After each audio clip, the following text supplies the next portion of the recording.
Rieccoci, Primus Inter Pares, appuntamento al mercoledì, Gruppo TV7, diretta sulla pagina Facebook, diretta anche nella trasmissione 22:05, minuto più, minuto meno. Allora, nella seconda parte ovviamente parleremo del Recovery Fund. Ci ha raggiunto, sono finalmente felice, e Danny sorride perché l'abbiamo chiamato sempre impegnato, è di qua e di là. Questa sera è a Roma, e da Roma riusciamo a collegarci, averlo per tutta la durata della trasmissione, segretario generale CGIL del Veneto, Cristian Ferrari. Buonasera Ferrari.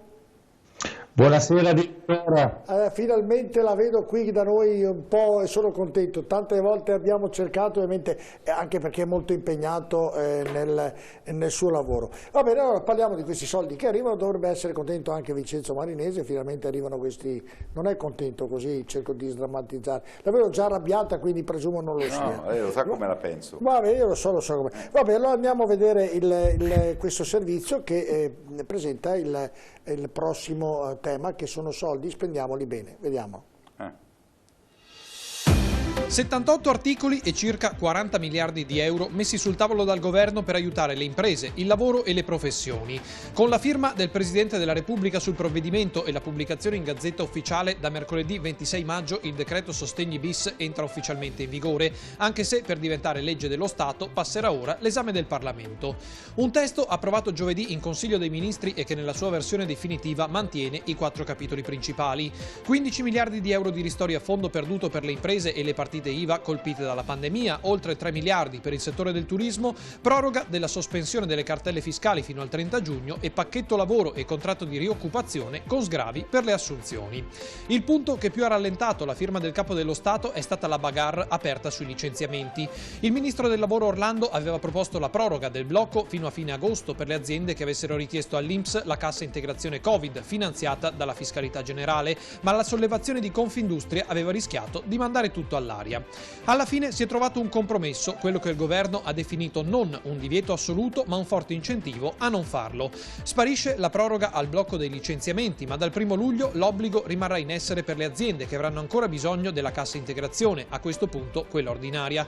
L'ammortizzatore riservato alle imprese con oltre 15 dipendenti diventa gratuito, azzerando i contributi addizionali dal 9 al 15% a seconda della durata, in cambio però dell'impegno a non licenziare. Secondo le primissime stime, una norma pesante 165 milioni di euro e una platea potenziale di circa 380.000 lavoratori, ma non più uno stop assoluto, e chi intende spedire le lettere di licenziamento dal 1 luglio potrà farlo. Per la UIL tra 500.000 e 2 milioni di lavoratori rischiano di rimanere a casa. Parte dei 40 miliardi sono destinati all'introduzione di nuovi bonus, 1.600 euro mensili ai lavoratori stagionali del turismo per i mesi di giugno e luglio 2021, per i lavoratori del settore sportivo assegno in un'unica soluzione da un minimo di 540 ad un massimo di 1.600 euro sulla base dei compensi percepiti nel 2019. C'è poi il capitolo dei contributi a fondo perduto per le partite IVA messe in crisi dal Covid, secondo 3 modalità. Le partite IVA attive al 26 maggio riceveranno automaticamente il nuovo bonus come da primo decreto sostegni. Un ulteriore contributo andrà a chi nell'ultimo anno abbia subito una riduzione di fatturato almeno del 30% rispetto ai 12 mesi precedenti, con un importo scaglionato per ricavi e compensi fino ad un massimo di 150.000 euro. Un terzo contributo a fondo perduto infine spetterà a chi abbia subito un peggioramento del risultato economico d'esercizio nel 2020 rispetto al 2019 e che sarà definito da un apposito decreto del MEF. Diverse anche le misure per le aziende, dai 100 milioni di euro per il sostegno alle attività economiche chiuse alla proroga dello stop alle cartelle esattoriali, al rinnovo del credito d'imposta per i canoni di locazione per 5 mesi.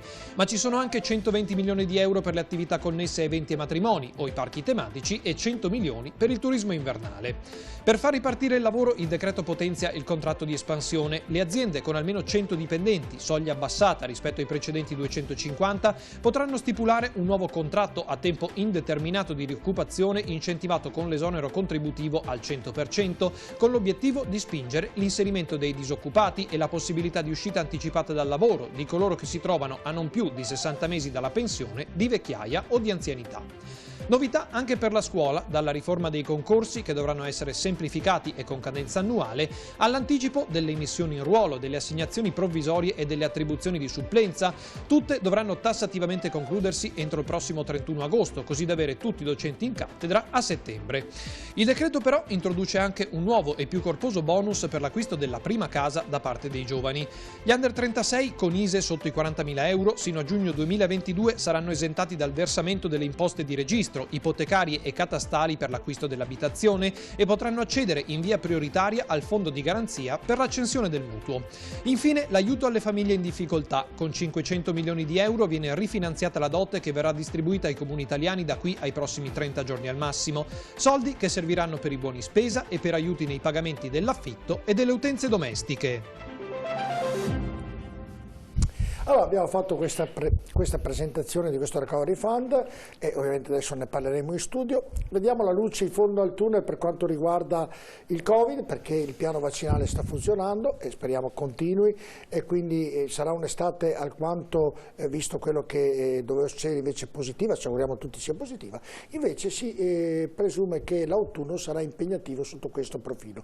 C'è chi è contento di questo Recovery Fund, visto che ci sono miliardi davvero a palate, si usa questo termine, altri invece che non sono per nulla contenti. Allora ne parleremo questa sera, parleremo dei licenziamenti, parleremo di tant'altro. Inizio con Elisa Venturini. Lei è felice di questo programma che è stato fatto per fare la ripresa, insomma, sotto un profilo economico dell'Italia e degli italiani?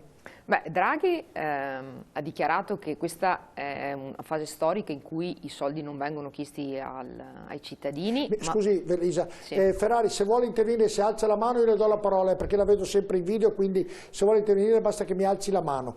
Prego, mi scusi Elisa Venturini. A sinistra o a destra? Lo stesso. A destra. Quella che vuole, prego. No, dicevo, Draghi in questa fase storica non è il momento a cui chiedere soldi, ma è il momento in cui dare i soldi per cercare di dare un sostegno, un aiuto per superare questa fase di difficoltà.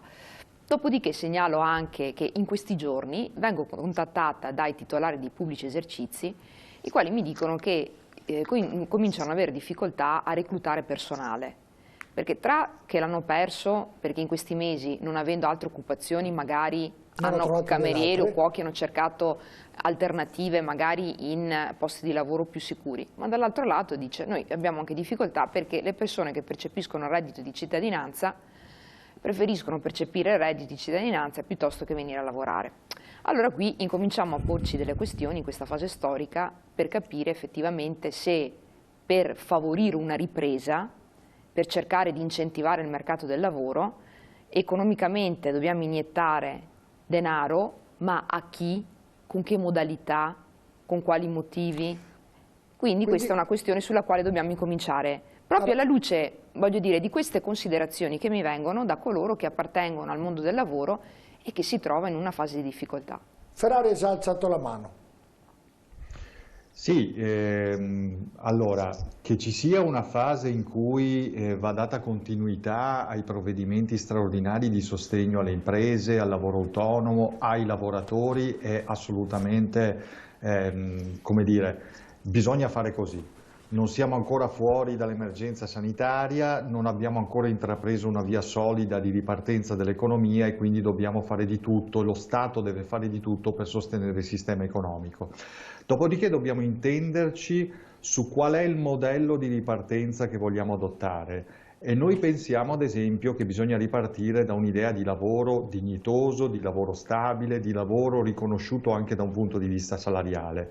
Ora, e la mia non è assolutamente una polemica con la dottoressa Venturini, che conosco bene, che insomma ci siamo incontrati tante volte nelle reciproche responsabilità, lei istituzionali, io sindacali, e abbiamo fatto anche, io penso, delle cose molto positive proprio per il mondo del lavoro, in particolare a Padova. Ma trovo singolare questa protesta in cui si dice c'è il reddito di cittadinanza che è più competitivo dei salari che offriamo noi. Allora qua va ribaltata la questione. Il problema è se i livelli salariali non superano il livello di povertà assoluta, perché ricordiamoci che il reddito di cittadinanza garantisce un reddito minimo che ti permette di raggiungere la soglia della povertà assoluta. Allora qui il problema non è il reddito di cittadinanza, qui il problema è un'offerta di lavoro che non garantisce un salario che supera, diciamo così, la soglia di dignità che è anche prevista dall'articolo 36 della nostra Costituzione. Lo dico non per far polemica, ma perché questo è un grande tema che parla innanzitutto alle giovani generazioni, che parla innanzitutto alle tante donne che sono intrappolate ormai da tanto tempo in una condizione di precarietà che, ripeto, non riesce a garantire nemmeno un livello di decenza salariale che vada oltre la povertà assoluta. Posso chiedere, Certo, prego. quant'è la decenza salariale in termini economici? Siccome abbiamo dei telespettatori che I contratti collettivi nazionali di lavoro. I contratti collettivi nazionali di lavoro, perciò vuol dire che ci sono degli imprenditori che non applicano il contratto collettivo nazionale di lavoro. Beh, io penso che sono 20 anni che noi abbiamo fatto di tutto per moltiplicare le forme di tipologie contrattuali precarie che vanno al di là e oltre ai livelli, diciamo così, contrattuali. Sì, segretario, però la domanda è abbastanza... Domanda è accettabile un salario che non ti fa superare la soglia di povertà assoluta? No, segretario, il tema è diverso, scusi. 780 euro mensili. Questa è la soglia di povertà assoluta e questo è quello che viene garantito al massimo dal reddito di cittadinanza. Sì, ma il tema è diverso. Con figli a carico. Il tema è diverso. Figli a carico, assolutamente sì. Allora, il tema è diverso. Stiamo dicendo tutte le stesse cose. La differenza è che ci arrocchiamo a preconcetti che sono completamente sbagliati. Allora, guardi, beato lei che può fumare, fumerei pure una sigaretta insieme a lei adesso. No, io al di là della mia... No, ma la invidio perché è un'ora che non mi fa fumare Giorgio. No, allora, a parte le battute per sdrammatizzare, il tema è questo. Quando un imprenditore, qualsiasi imprenditore che abbia, che sia un commerciante o un esercente o un industriale, non applica il minimo garantito dal contratto collettivo nazionale del lavoro, perciò parliamo di contratto di primo livello, sta facendo una cosa che non deve fare. Non è che dobbiamo aver paura di dirlo. Sono d'accordo. E allora non è che uno antepone il reddito di cittadinanza di fronte al fatto che qualcuno non rispetta la regola. Condanniamo chi non rispetta la regola ed eliminiamo il reddito di cittadinanza. Perché se noi continuiamo ad arroccarci lo vado a dire alle 75.000 famiglie qui in Veneto che percepiscono il reddito di cittadinanza, o le offre un'alternativa di lavoro e di sostegno al reddito oppure diventa un problema per loro, Segretario, io le racconto un episodio. Un giorno in trasmissione, non era questa trasmissione ma era un'altra trasmissione. Male. Malissimo. Un signore ha minacciato di tagliarsi una mano perché non trovava un posto di lavoro. Allora che io mi sono fatto parte attiva, ho detto guarda, non trovi un posto di lavoro, lei non mi conosce, mi creda che quando dico una cosa la faccio. E perciò te lo trovo io il posto di lavoro. Lo trovo nelle imprese, quelle che conosco, e non è che conosco imprese piccole, e non conosco neanche imprese fuori legge, e non conosco neanche imprese che vanno in deroga al contratto nazionale del lavoro, e non conosco neanche imprese che vanno in deroga al salario minimo, perciò conosco imprese sane. Gli abbiamo trovato il posto di lavoro, ha fatto il colloquio, sa cosa è successo? Le racconto questa cosa qui, non si è neanche presentato, era un bluff. Allora, lasciamo perdere le enunciazioni dei 75.000 persone che non trovano il posto di lavoro, perché se ragioniamo sui numeri... In Veneto, guardi, le persone che non trovano un posto di lavoro sono 300.000, le 75.000 erano le famiglie in povertà assoluta che usufruiscono del reddito di cittadinanza. Mi faccia dire, perché dobbiamo essere tutti costruttivi, se sono 300.000 persone che non trovano il posto di lavoro e dall'altra parte abbiamo un problema di occupazione grande, ma non occupazione perché non ci sono gli occupati, perché non riusciamo a gestire oggi una fase di crescita e di ripresa. Abbiamo i ristoratori, allora no, allora lei stia a Roma e dica che tutto va bene e io le dico da Veneto che... No, io le sto dicendo... No, ma io le sto dicendo, io le